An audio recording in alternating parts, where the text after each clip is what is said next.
Assalamualaikum warahmatullahi wabarakatuh. Perkenalkan, nama saya Nursi Palamia dari kelas SD 3B.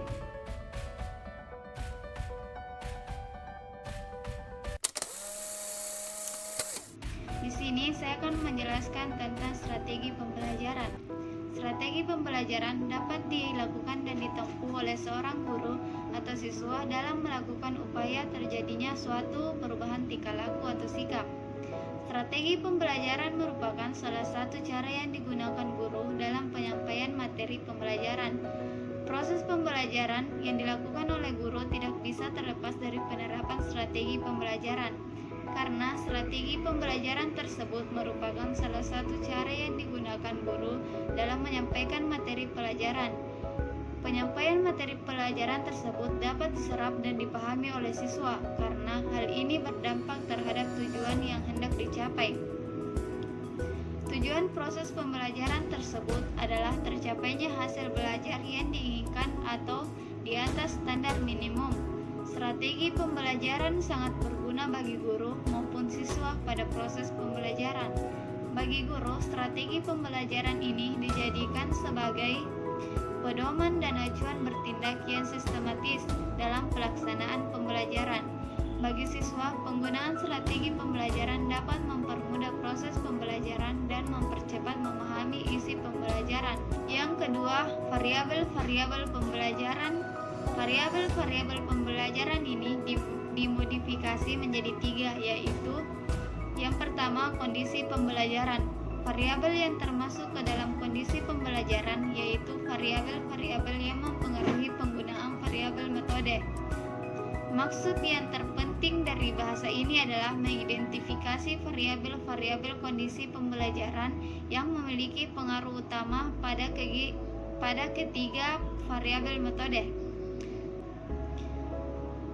Variabel metode pembelajaran diklasifikasikan lebih lanjut menjadi 3 jenis, yaitu yang pertama, strategi pengorganisasian. Strategi pengorganisasian adalah metode untuk mengorganisasi isi bidang studi yang telah dipilih untuk pembelajaran.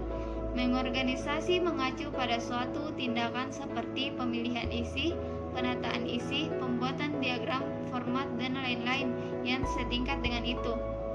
Yang kedua, strategi penyampaian. Strategi penyampaian adalah metode untuk menyampaikan materi pembelajaran kepada peserta didik dan menerima serta merespon masukan yang berasal dari peserta didik. Sumber belajar merupakan bidang dari kajian utama dari strategi ini. Yang ketiga, strategi pengelolaan. Strategi pengelolaan adalah metode untuk menata interaksi antara peserta didik dan variabel. Istilah metode pendekatan, teknik, dan taktik. Yang pertama, metode pembelajaran. Metode pembelajaran di sini dapat diartikan sebagai cara yang digunakan untuk mengimplementasikan rencana yang sudah disusun dalam bentuk kegiatan nyata dan praktis untuk mencapai tujuan pembelajaran. Terdapat beberapa metode pembelajaran yang dapat digunakan untuk mengimplementasikan strategi pembelajaran. Di antaranya, ceramah, demonstrasi, diskusi, simulasi, laboratorium, debat, dan sebagainya. Yang kedua, pendekatan pembelajaran. Pendekatan pembelajaran dapat diartikan sebagai titik tolak ukur atau sudut pandang kita terhadap proses pembelajaran yang merujuk pada pandangan tentang terjadinya suatu proses yang sifatnya masih sangat umum. Di dalamnya mewadahi, menginspirasi, menguatkan, dan melatari metode pembelajaran dengan cakupan teoretis tertentu. Dilihat dari pendekatannya, pembelajaran terdapat 2 jenis pendekatan, yaitu pendekatan pembelajaran yang berorientasi atau berpusat pada siswa, dan pendekatan pembelajaran yang berorientasi atau berpusat pada guru. Yang ketiga, teknik pembelajaran. Metode pembelajaran dijabarkan ke dalam teknik dan taktik pembelajaran. Dengan demikian, teknik pembelajaran dapat diartikan sebagai cara yang dilakukan seseorang dalam mengimplementasikan suatu metode secara spesifik. Misalkan, penggunaan metode ceramah pada kelas dengan sejumlah siswa yang relatif banyak membutuhkan teknik tersendiri yang tentunya secara teknis akan berbeda dengan penggunaan metode ceramah pada kelas yang jumlah siswanya terbatas. Demikian pula dengan penggunaan metode diskusi. Perlu digunakan teknik yang berbeda pada kelas yang siswanya tergolong aktif dengan kelas yang siswanya tergolong pasif. Yang keempat, taktik pembelajaran. Pembelajaran merupakan gaya seseorang dalam melaksanakan metode atau teknik pembelajaran tertentu yang sifatnya individual.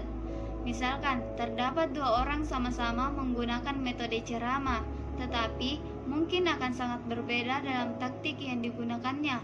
Dalam penyajiannya, yang satu cenderung banyak diselingi dengan humor karena memang dia memiliki humor yang tinggi.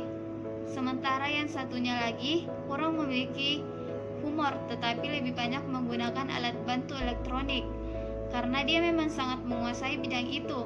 Dalam gaya pembelajaran akan tampak keunikan atau kekhasan dari masing-masing guru sesuai dengan kemampuan, pengalaman, dan tipe kepribadian dari guru yang bersangkutan. Selanjutnya, strategi pembelajaran. Yang pertama, spesifikasi dan kualifikasi perubahan tingkah laku yang diinginkan sebagai hasil belajar mengajar yang dilakukan. Dengan kata lain, apa yang harus dijadikan sasaran dari kegiatan belajar mengajar tersebut. Sasaran ini harus dirumuskan secara jelas dan konkret sehingga mudah dipahami oleh peserta didik. Perubahan perilaku dan kepribadian yang kita inginkan terjadi setelah siswa mengikuti suatu kegiatan belajar mengajar. Misalnya, dari tidak bisa membaca berubah menjadi bisa membaca. Suatu kegiatan belajar mengajar tanpa sasaran yang jelas berarti kegiatan tersebut dilakukan tanpa arah tujuan yang pasti. Yang kedua, memilih cara pendekatan belajar mengajar yang dianggap paling tepat dan efektif untuk mencapai sasaran. Bagaimana cara kita memandang suatu persoalan, konsep, pengertian, dan teori apa yang kita gunakan dalam memecahkan suatu kasus akan mempengaruhi hasilnya. Suatu masalah yang dipelajari oleh dua orang dengan pendekatan berbeda akan menghasilkan kesimpulan-kesimpulan yang tidak sama. Norma-norma sosial seperti baik, benar, adil, dan sebagainya akan melahirkan kesimpulan yang berbeda, bahkan mungkin bertentangan kalau dalam cara pendekatannya menggunakan berbagai disiplin ilmu.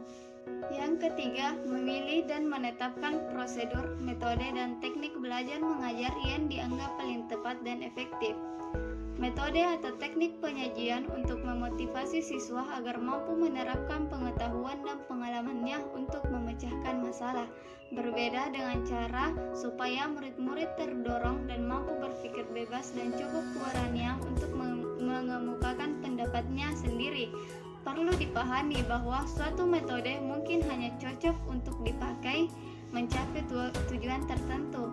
Jadi, dengan sasaran yang berbeda, hendaknya jangan menggunakan teknik penyajian yang sama. Selanjutnya, tahapan instruksional. Secara umum, ada 3 pokok dalam strategi mengajar, yakni tahap permulaan, tahap pengajaran, dan tahap penilaian.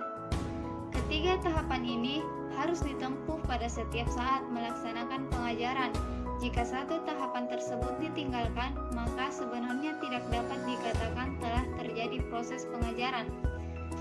Ketiga tahap tersebut merupakan satu rangkaian kegiatan yang terpadu, tidak terpisahkan satu sama lain.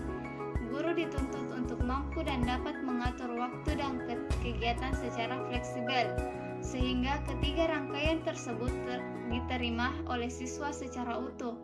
Disinilah letak keterampilan profesional seorang guru dalam melaksanakan strategi mengajar. Selanjutnya, jenis-jenis metode mengajar. Tiap-tiap kelas bisa kemungkinan menggunakan metode pembelajaran yang berbeda dengan kelas lain. Untuk itu, seorang guru harus mampu menerapkan berbagai metode pembelajaran. Yang pertama, metode ceramah. Metode pembelajaran ceramah adalah penerapan secara lisan atas bahan pembelajaran kepada sekelompok pendengar untuk mencapai tujuan pembelajaran tertentu dalam jumlah yang relatif besar. Dengan metode ceramah, guru dapat mendorong timbulnya inspirasi bagi pendengarnya. Yang kedua, metode demonstrasi. Metode pembelajaran demonstrasi merupakan metode pembelajaran yang sangat efektif untuk menolong siswa mencari jawaban atas pertanyaan-pertanyaan seperti bagaimana cara mengaturnya, bagaimana proses bekerjanya, dan bagaimana proses mengerjakannya.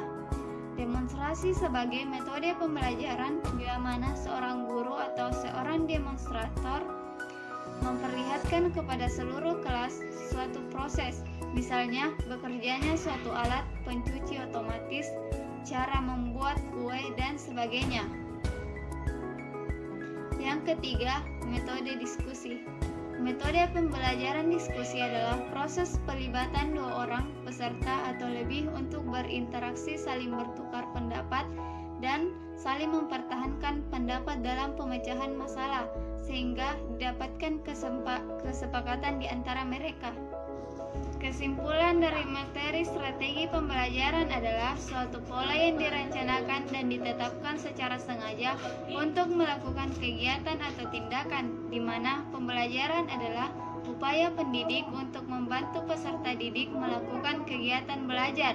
Dengan demikian, strategi pembelajaran mencakup penggunaan pendekatan, metode dan teknik, bentuk media, sumber belajar, pengelompokan peserta didik untuk mewujudkan interaksi edukasi antara pendidik dengan peserta didik, antara peserta didik dan terhadap proses, hasil, dan atau dampak kegiatan pembelajaran. Dalam hal ini, strategi pembelajaran diartikan sebagai perencanaan yang berisi tentang rangkaian kegiatan yang didesain untuk mencapai tujuan pendidikan tertentu. Baiklah, itulah materi yang sempat saya bawakan. Kurang dan lebihnya mohon dimaafkan. Wabillahi taufiq wal hidayah. Wassalamualaikum